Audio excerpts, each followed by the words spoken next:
Hello, everyone. Welcome to our special session on mental health care during and following the COVID-19 crisis. And I hope that we have a lively and interesting session, and I look forward to being able to do this in person next year. So my lead-off presentation today will be a discussion of clinical virtual reality, our work treating PTSD, going from combat to COVID-19. So a lot of the work I'll present today is from the University of Southern California Institute for Creative Technology at our lab, MedVR Lab, where, as you may know, we've been working over the last 25 years to develop VR applications to address psychological, cognitive, and motor functioning, as well as the development of virtual human agents, all in a clinical context. So these are just a few videos of the different types of applications we've developed over the years, and there are a number of ways that we can retool some of these applications to promote things that may be helpful for enhancing mental health during and after the COVID crisis. Now, just as a quick refresher, we all know VR in the clinical area is best represented from the concept of simulation technology. So just as an aircraft simulator would serve to test and train piloting ability, we can test, train, teach, and treat human functioning across a range of areas and maybe leverage that for mental health and rehabilitation. In some sense, you can say this is the ultimate Skinner box. Now, over the years, since 1994, when VR got its clinical traction initially in the research with specific phobias, this is a short list of the areas where VR has really made an impact over the years and has delivered scientific results validating its usefulness as a clinical tool. When we think about why we use VR, there's a number of detailed reasons, but you can generally summarize them into the idea of expose, distract, motivate, measure, and engage. We can deliver exposure therapy for anxiety disorders and PTSD. We can distract people from painful medical procedures. We can motivate people to do things in rehab or other clinical areas that they might not ordinarily do. We can measure their performance quite precisely, and we can engage users in the treatment process in ways that go beyond traditional methods. Today, we'll start off with talking about expose or exposure therapy. Now, this is a basic behavioral clinical approach that relies on extinction learning, the idea of exposing people that say have phobias to graduated presentations that are progressively more provocative over time. And by doing that repeatedly, you see fear and anxiety reduce because they're doing it in a safe place. So basic meat and potatoes, conditioning and learning. We've seen a number of these areas emerge over the years: fear of public speaking, fear of heights, fear of crowds, agoraphobia, fear of flying, and so forth. And these are just some examples of a number of applications that are out today that make this form of treatment not only scientifically validated, but quite accessible to clinicians. So with that little intro, let me just mention some of the science really quick. We did a meta-analysis in 2008. Another group from the Netherlands also did one, documenting the value of VR as a tool to deliver exposure therapy. In 2012, this group also advanced that meta-analysis and showed continuing evidence for the value of this approach in 2015. Similarly, a group in the Netherlands, a highly respected group, continued in this work, and more recently in 2019, Journal of Anxiety Disorders published a special issue with a lot of papers on this area documenting its value, most notably with this meta-analysis looking at the research to date and basically coming with the conclusion that the results indicated that virtual reality exposure therapy is an effective and equal medium for exposure therapy. Now, taking that same approach and going beyond simple phobias to post-traumatic stress disorder. We got started in our work around 2003, developing systems for treating combat-related post-traumatic stress with the same approach. Help a person to confront and reprocess difficult emotional memories in a safe place and get them to talk about their experience rather than avoid it. Now, translating that work to COVID is really the theme of this talk, but I'd like to start off with a little video clip that describes our combat-related work.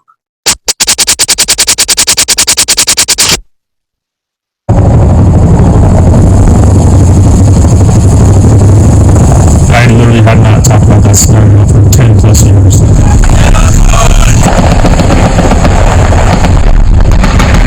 Never thought about it, I avoided thinking about it.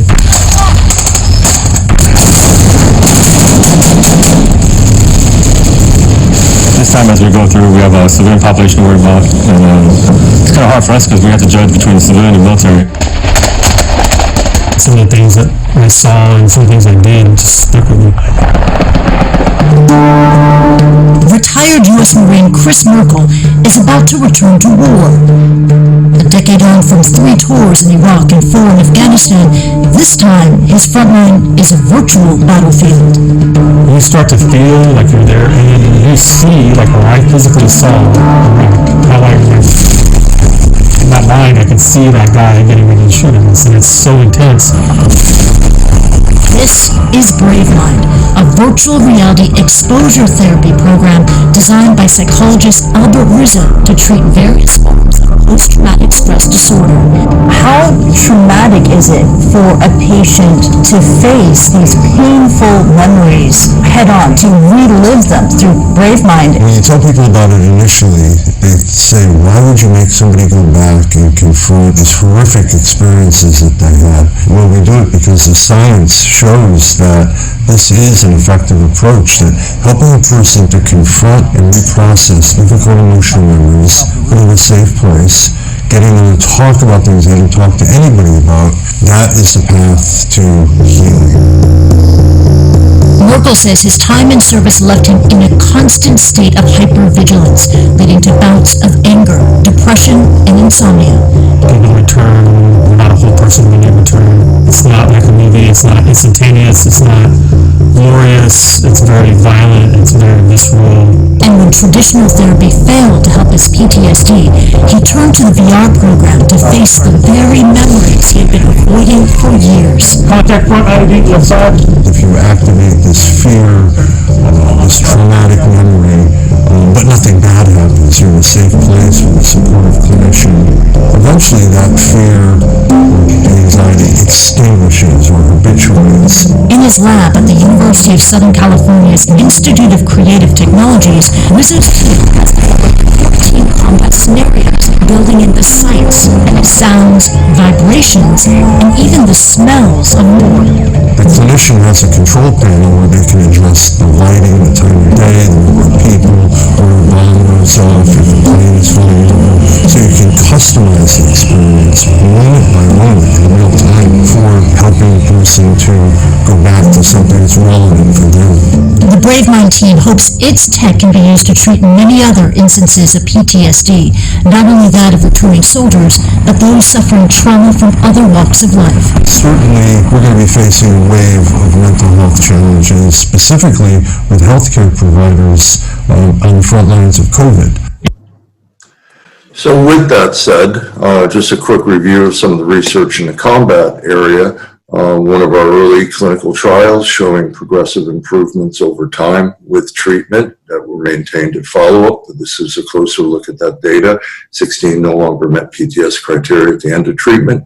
4 did not benefit in this initial trial. More recently, large-scale intensive trials have been done. This work of Deborah Bidell shows an intensive 3-week program combined with trauma management therapy led to quite good outcomes. We published a couple of randomized controlled trials that have similarly shown impact at post-treatment. And in this trial, which is under review, actually, this paper has been accepted, but the actual trial is suggesting that VR may have a unique property for treating people with comorbid depression as well as PTSD that surpasses the traditional form of imaginal exposure therapy. Also, this was a study that was done looking at suicidal ideation across both forms of treatment, showing that suicidal ideation was reduced following a course of treatment. Now, we expanded this work initially to military sexual trauma, and we thought we'd have an easy go of it, modify our combat worlds with barracks and so forth, but we found out from people we interviewed that had gone through this that a lot of sexual trauma in the military has occurred in civilian locations, stateside, around bases and on bases and so on. So we had to build out a lot of civilian content. In this video, you see a perpetrator that may follow you around or appear at certain junctures in your exposure. We're not recreating sexual traumas in the simulation. We're creating the context in which they occur to help a patient to be able to talk about, confront, and reprocess difficult emotional memories. Our first safety and feasibility trial to make sure that we were not actually putting anyone in harm's way. We documented no critical incidents, and as well, we showed positive clinical results with a very small sample. So this work needs to be expanded for the military, and it's now shovel ready for civilian sexual trauma. Now, one of the key things is we can talk about efficacy all day, but getting people into treatment is key. And in our last randomized controlled trial, when people were told they would be randomized to traditional imaginal exposure versus VR, but if they had a choice, what would they pick?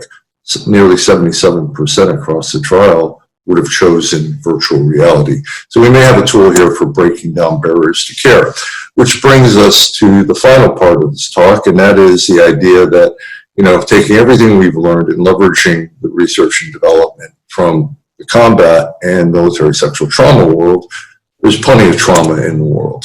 And one of our targets initially has been working with police and first responders. So this is a project with New York City Police that's in progress, and one that we have in, oh, my screen seems to be freezing here. Here we go. This is one from Los Angeles Police for a de-escalation trial, which is ongoing and should be completed by December. Suicide, we know that doctors pre-COVID have higher suicide rates prior to the COVID experience. If you look at nurse suicide rates in a large study looking at archival data, you see almost 1.5 to 2 times the suicide rate for nurses, with females being more at risk. Another pre-COVID study showed 1.5 to 2 times the suicide rate of physicians and other at-risk professionals. So we know we've got a significant challenge. If you look at the early data from China, this is a study that came out in March with frontline healthcare providers showing elevated depression, anxiety, insomnia, and distress in that clinical population. And of 714 COVID survivors that were given the PCL, the PTSD checklist, upon leaving the hospital, 96% scored in the PTSD range. That doesn't mean they have PTSD, but it means they're in distress. You don't diagnose PTSD until a few months down the road if the symptoms don't remit. Suicide rate since the start of COVID in the military has gone up by as much as 20%, with the Army at a 30% spike so far. And in de-identified data from blood samples of people getting evaluated for COVID, we saw, or we didn't, but the study reported 35% increase in non-prescribed fentanyl and 44% for heroin during the pandemic. So we've got a real challenge on our hand as we enter the 4th wave of COVID. We're in the 3rd wave now, but the 4th wave is the residual mental health impact. And so our work thus far has focused on developing a survey that's available online now to begin the surveillance process to understand what we're facing, and leveraging what we've already developed for the military for civilian purposes and for the military, of course, with what we call a cross-platform wellness approach, a combination of online, mobile, and VR headset delivered treatments. Let me show you a little bit about what that looks like. I was created to talk to people in a safe and secure environment. I'm not a therapist, but I'm here to learn about people and would love to learn about you. I'll ask a few questions to get us started. And please feel free to tell me anything. Your answers are totally confidential. Are you okay with this? So that's an online approach to looking at caregiver and care professional burnout and providing self-help tools with a virtual agent. We've also done a small project, a prototype with the Army to take an already existing manual for health and wellness and put it into a mobile app with a virtual human concierge. And I'll show you a few clips of how that works. It's a daily check-in for 3 minutes each day, although the user can choose to spend more time. Welcome back. Let's get this daily check-in started. How are you feeling right now? Great. Thanks. Next, let's record your daily reflection. I'd really like to hear about your day. Can you tell me 3 things that went well for you today and what you think might have caused these good things to happen? Being a service member can be stressful. This is another When you clip. feel stressed, your breathing becomes fast and shallow and your muscles tense up. This increases your heart rate, blood pressure, and muscle tension. And now your body isn't getting the amount or the type of fuel it needs for optimal responsiveness and health. That's why relaxation and breathing exercises are a game changer. They're simple actions that go a long way to reduce blood pressure and mental tension. One of the best is tactical breathing, a 4-count method of breathing So he's that going to helps you relax and demonstrate that focus, now. just like on the right. Looks like you got it. Now you can try it on your own. Which environment do you find the most relaxing? Being surrounded by all of these trees is really peaceful. The mountains are very calming. I love the sound of the ocean.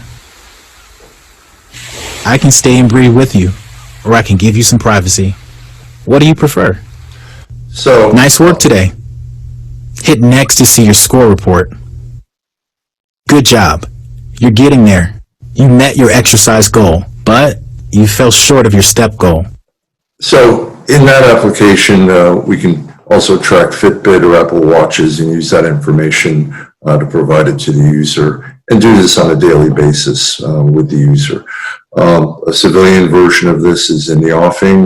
We think that this might be really helpful. Finally, direct treatment with exposure therapy. This is from our virtual Bagram Air Force Base scenario, but we plan to expand that out for civilian healthcare providers, as well as delivering with new advanced standalone headsets that don't require a computer, various software programs in VR that help with mindfulness and meditation. Welcome to Magic Horizons. Breathe and relax. You are here in a safe location, enjoying a wonderful relaxation experience.